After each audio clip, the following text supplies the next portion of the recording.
Hello friends, welcome to my channel codies with Anu. നമ്മൾ last വീഡിയോയിൽ react ജേസ് നമ്മുടെ സിസ്റ്റത്തിൽ സെറ്റപ്പ് ചെയ്യുന്നതും കാര്യങ്ങളൊക്കെ നോക്കിയല്ലേ. ഇന്ന് നമ്മൾ കോഡിങ് സ്റ്റാർട്ട് ചെയ്യാണ് കേട്ടോ.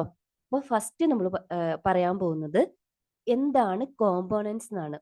അപ്പം നമ്മൾ ജസ്റ്റ് ഇൻട്രൊഡക്ഷൻ പോലെ ഫീച്ചേഴ്സിൽ കോമ്പോണൻസ് എന്താന്ന് പറഞ്ഞു പോയിട്ടുണ്ടായിരുന്നു.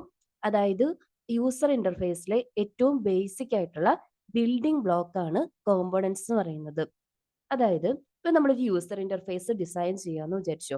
അവിടെ നമുക്കൊരു header, side bar, main section, footer, ഈ കാര്യങ്ങളൊക്കെ ചേർന്നിട്ടായിരിക്കില്ലേ നമ്മൾ ഏതൊരു യു ഐന്റെയും പേജ് എന്ന് പറയുന്നത്. സാധാരണ നമ്മളിപ്പം ഏതെങ്കിലും ജാവാസ്ക്രിപ്റ്റും HTML-ഉം PHP-യോ പൈത്തോൺ ഒക്കെ യൂസ് ചെയ്തിട്ട് ചെയ്യുന്ന പ്രൊജക്റ്റിലാണെങ്കിൽ നമ്മൾ ഓരോ മോഡ്യൂളുകളും എന്ത് ചെയ്യും, ഇങ്ങനെ സെപ്പറേറ്റ് സെപ്പറേറ്റ് ആയിട്ട് ഈ യൂസർ ഇന്റർഫേസ് ഡിസൈൻ ചെയ്തുകൊണ്ടിരിക്കും അല്ലേ.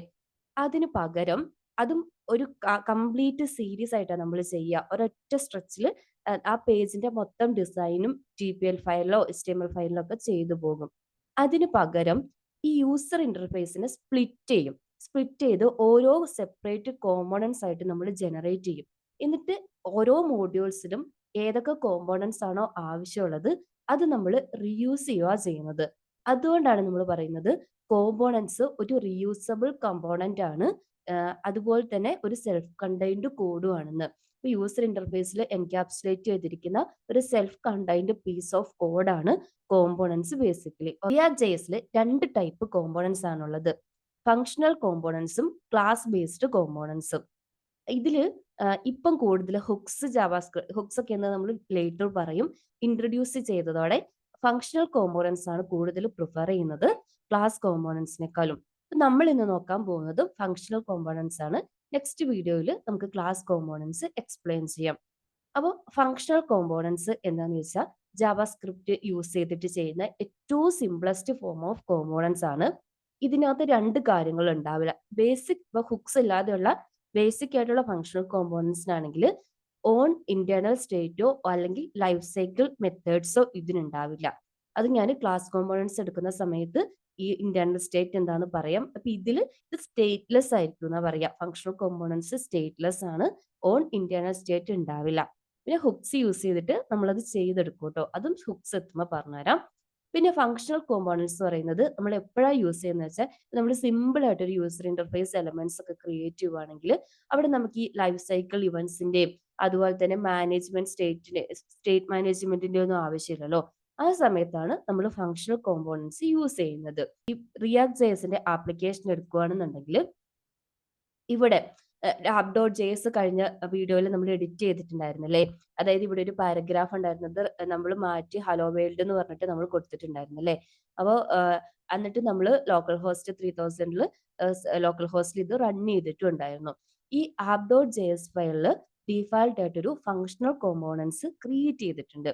ഈ ഫങ്ഷണൽ കോമ്പോണൻസ് എന്താണെന്ന് വെച്ചാൽ ഏറ്റവും ബേസിക് ആയിട്ട് പറയാൻ പറ്റുന്നത് ജാവാസ്ക്രിപ്റ്റിന്റെ ഒരു ഫംഗ്ഷൻ. ഇപ്പോൾ ജാവാസ്ക്രിപ്റ്റിൽ ഫംഗ്ഷൻസ് ക്രിയേറ്റ് ചെയ്യാറില്ലേ, function keyword space function name കൊടുത്തിട്ട്. അതാണ് ഫംഗ്ഷൻ. അതിൻ്റെ ഉള്ളിൽ റിട്ടേൺ ചെയ്യുന്നതാണ് എന്ത്, നമുക്ക് ഓരോ കോമ്പോണന്റ്. നമ്മൾ പറഞ്ഞു നമ്മൾ യൂസർ ഇന്റർഫേസ് സ്പ്ലിറ്റ് ചെയ്ത് കോമ്പോണൻസ് ക്രിയേറ്റ് ചെയ്യുന്ന ഈ ഓരോ കോമ്പോണൻസും ഓരോ സെപ്പറേറ്റ് ഫങ്ഷൻസ് ആയിട്ട് ചെയ്തിട്ട് നമ്മൾ ആ ഫംഗ്ഷന്റെ അകത്ത് നമുക്ക് വേണ്ട കോമ്പോണന്റിനെ ഇംപ്ലിമെന്റ് ചെയ്യും. ഫോർ എക്സാമ്പിൾ ഇവിടെ നമ്മൾ ഈ കൊടുത്തിരിക്കുന്ന ആപ്പ് ഡോട്ട് ജെഎസിൽ ഏറ്റവും റൂട്ട് ആയിട്ടുള്ള ഡിബിലെ ക്ലാസ് നെയിം ആപ്പ് എന്ന് പറഞ്ഞിട്ടുള്ള ഒരു ഡിവിഷൻ ക്രിയേറ്റ് ചെയ്തിട്ടുണ്ട്. ഹെഡർ ടാഗ് ഉണ്ട്, അതിൽ ലോഗോ സെറ്റ് ചെയ്തിട്ടുണ്ട്, അതുപോലെ തന്നെ ഒരു പാരഗ്രാഫ് ടാഗും പിന്നെ ഡോക്യുമെന്റേഷനിലേക്കുള്ള ഒരു ലിങ്കും സ്പെസിഫൈ ചെയ്തിട്ടുണ്ട്. ഇങ്ങനെയാണ് ഒരു ഫങ്ഷണൽ കോമ്പോണന്റ് ക്രിയേറ്റ് ചെയ്യുന്നത്. ഇവിടെ നമ്മുടെ ഫങ്ഷണൽ കോമ്പോണന്റിന്റെ നെയിം എന്താണ്, ആപ്പ് എന്നാണ്. ഈ ഫങ്ഷണൽ കോമ്പോണന്റ് റീയൂസ് ചെയ്യാനും പറ്റുമല്ലോ. ഇനി എക്സ്പോർട്ട് ഡീഫാൾട്ട് ആപ്പ് എന്ന് പറഞ്ഞിട്ടൊരു ഓപ്ഷൻ കാണുന്നില്ലേ. ഇതാ യൂസ് ചെയ്തിട്ടാണ് നമ്മൾ കോമ്പോണന്റിനെ ഇമ്പോർട്ട് ചെയ്യുന്നത്. അതായത് ഈ എക്സ്പോർട്ട് ഡീഫാൾട്ട് ആപ്പ് യൂസ് ചെയ്തിട്ടാണ് നമ്മൾ ഈ പേജിലേക്ക് റെൻഡർ ചെയ്യുന്നത്. ഓക്കെ, ഈ നമ്മുടെ ഈ കോമ്പോണന്റ് ഇവിടെ നമ്മൾ ക്രിയേറ്റ് ചെയ്തിരിക്കുന്ന ഈ കോമ്പോണന്റ് അല്ലേ, ഇതിപ്പോ നമുക്കൊരു ഹെഡർ ആണെന്ന് പറയാം, അല്ലെങ്കിൽ ഈ എൻ്റർ ആപ്ലിക്കേഷൻ ആണെന്ന് പറയാം. ഈ ആപ്ലിക്കേഷനെ നമ്മുടെ പേജിലേക്ക് റെൻഡർ ചെയ്യുന്നത്, എക്സ്പോർട്ട് ചെയ്യുന്നത് എക്സ്പോർട്ട് സ്പേസ് ഇത് ഡീഫാൾട്ട് ആയിട്ട് നമ്മുടെ പേജ് സ്റ്റാർട്ട് ചെയ്യുമ്പോൾ തന്നെ ഡീഫാൾട്ട് ആയിട്ട് ഈ കോമ്പോണന്റ് നമ്മുടെ പേജിലേക്ക് വന്നിട്ടുണ്ടാവും. ഇനി കസ്റ്റമായിട്ട് എങ്ങനെ ഇതിനെ എക്സ്പോർട്ട് ചെയ്യുന്നതെന്ന് ഞാൻ കാണിച്ചു തരാം. അതിന് മുന്നേ നമുക്കൊരു കോമ്പോണന്റ് ക്രിയേറ്റ് ചെയ്യാം. കസ്റ്റം കോമ്പോണന്റ് ക്രിയേറ്റ് ചെയ്യാൻ വേണ്ടിയിട്ട് ഫംഗ്ഷൻ സ്പേസ് ഞാൻ ഗ്രീറ്റ് എന്നാണ് കേട്ടോ നെയിം കൊടുക്കുന്നത്. ഞാൻ പറഞ്ഞില്ലേ ജാവാസ്ക്രിപ്റ്റ് ഫംഗ്ഷൻ തന്നെ ക്രിയേറ്റ് ചെയ്താൽ മതി. കേർലി ബ്രേസസിന്റെ അകത്ത് കോമ്പോണന്റ് ഫസ്റ്റ് റിട്ടേൺ ചെയ്യുന്ന സ്റ്റേറ്റ്മെന്റ് ആണ് കൊടുക്കേണ്ടത്. ഞാനൊരു പാരഗ്രാഫ് ടാഗ് ആണ് ക്രിയേറ്റ് ചെയ്യാൻ പോകുന്നത്. പാരഗ്രാഫ് ടാഗിന്റെ അകത്ത് ഒരു ഗ്രീറ്റ് ആണ് റിട്ടേൺ ചെയ്യുന്നത്. ഹലോ എന്ന് പറഞ്ഞിട്ട് ഒരു ഗ്രീറ്റ് റിട്ടേൺ ചെയ്യുന്നു. ഓക്കെ, ഇനി ഇത് കോൾ ചെയ്യുന്നത് ഗ്രീറ്റ് എന്ന് പറഞ്ഞിട്ട് ആ നെയിം കൊടുത്താൽ മതി. JSX കോഡ് യൂസ് ചെയ്തിട്ട് നമുക്ക് ഈ കോമ്പോണന്റിനെ നമ്മുടെ കോഡിന്റെ അകത്ത് റീയൂസ് ചെയ്യാൻ വേണ്ടി പറ്റും. എഗെയിൻ ഞാൻ വന്നിട്ട് എൻ്റെ കോഡൊന്ന് റൺ ചെയ്ത് നോക്കുകയാണ്. ദാ ഇവിടെ ഹലോ വന്നിട്ടില്ലേ? ഇത്രയേ ഉള്ളൂ. സിമ്പിൾ ആയിട്ട് നമുക്ക് JS കോഡ് റൺ ചെയ്യാൻ വേണ്ടി പറ്റും. അപ്പോൾ കോമ്പോണന്റ് എന്താണെന്ന് മനസ്സിലായില്ലേ? കോമ്പോണന്റ് ബേസിക്കലി നമ്മുടെ റിയാക്റ്റിലെ നമ്മുടെ യൂസർ ഇന്റർഫേസിലെ ഒരു ബേസിക് കോമ്പോണന്റ് ആണ്. ഇത് ക്രിയേറ്റ് ചെയ്യുന്നത് 2 ടൈപ്പിൽ ക്രിയേറ്റ് ചെയ്യാം. ഫങ്ഷണൽ കോമ്പോണന്റ് ആയിട്ടും അല്ലെങ്കിൽ ക്ലാസ് ബേസ്ഡ് കോമ്പോണന്റ് ആയിട്ടും.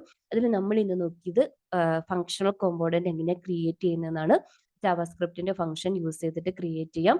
റിട്ടേൺ ചെയ്യുന്നത് നമ്മുടെ കോമ്പോണന്റ് റിട്ടേൺ ചെയ്യും. അത് റീയൂസ് ചെയ്യാൻ വേണ്ടിയിട്ട് ജസ്റ്റ് കോമ്പോണന്റിന്റെ നെയിം നമ്മുടെ ഫയലിൽ കൊടുത്താൽ മതി. ഇത് നമ്മൾ app.jsന്റെ അകത്ത് ഡയറക്റ്റ് ആയിട്ട് ക്രിയേറ്റ് ചെയ്തതല്ലേ. ഇതിന് പകരം ഇപ്പൊ നമ്മുടെ പ്രൊജക്ട് വലുതാവുന്നതിനനുസരിച്ച് എല്ലാം കൂടെ ഈ പേജിൽ ചെയ്യാൻ പറ്റില്ലല്ലോ. ഒരു സെപ്പറേറ്റ് പേജിൽ ചെയ്തിട്ട് നമ്മുടെ ഇതിലേക്ക് ഇമ്പോർട്ട് ചെയ്താൽ മതി. ആ ഫയൽ ഇമ്പോർട്ട് ചെയ്തിട്ട് ഈ നമ്മുടെ പേജിൽ എവിടെയാണോ നമ്മുടെ സ്ട്രക്ചറിൽ എവിടെയാണോ അത് ആവശ്യമുള്ളത് ആ കോമ്പോണന്റിന് നമുക്ക് ഇതുപോലെ തന്നെ റീയൂസ് ചെയ്യാനും പറ്റും. അതും ക്ലാസ് ബേസ്ഡ് കോമ്പോണൻസും ക്രിയേറ്റ് ചെയ്യുന്നത് എങ്ങനെയാണെന്നുള്ളത് നെക്സ്റ്റ് വീഡിയോയിൽ ഞാൻ കാണിച്ചു തരാം. നിങ്ങൾക്ക് വീഡിയോ ഇഷ്ടപ്പെട്ടാൽ please like, share and subscribe. Thank you.